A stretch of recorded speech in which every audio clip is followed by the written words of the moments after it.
Friends, recently I posted a video discussing about Steven Gern, you know, the viral video of the American contractor, or possibly was in the military, over in Iraq, talking about the sentiment over there by the locals, how they would just abduct and kill a Westerner, or I guess to be more specific, an American. And he was explaining to them about why, well, if that's how they feel in their own country, why would Americans let them into their country? So,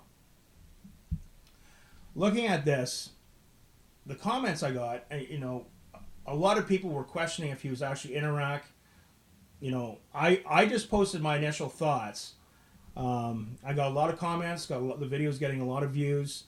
I want to state a couple things here, though. One of the things that really stood out in the comments when I would question people about why Americans are hated so much in the Middle East, like, when you have this problem, so Donald Trump is going to say, okay, we're going to do a ban on people from certain countries, but other countries like Saudi Arabia, they can come and go as they please.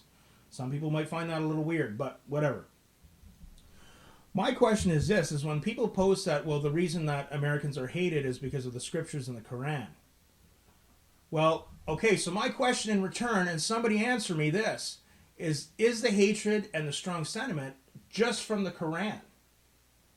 Someone answer me that, because, you know, 30 years ago, I don't, you know, I mean, I'm not that old, but I don't remember seeing in the news radical groups taking and beheading Westerners. I don't recall this type of hate being so widespread in the Middle East 30 years ago. Now, I could be wrong, and I'll be the first person to say I could be wrong here. So, I don't know. You know, again, people might say whatever they want about me, I don't care. But, you know, if we look at the 91 Gulf War, absolutely, Iraq invaded another country, and a lot of countries jumped on board without hesitation with the United States and said, yep, let's do this. The war in 2003, the basis for that was weapons of mass destruction and to topple Saddam Hussein and make Iraq a better place with democracy. Well, folks, I got to tell you, there were no weapons of mass destruction. The weapons inspector for the United Nations, Hans Blix, he was saying we need more time before we make decisions like this because we don't have enough evidence. Well, there were no weapons of mass destruction. How many Americans were killed? How many Iraqis were killed? How much did this cost, not just financially, but emotionally? How much did this just devastate the country? Now, I don't know about you folks, but in my country, if someone was invading, had a war, they imposed sanctions, they had no-fly zones, I could just imagine what life was like growing up, and then to have my country attacked again.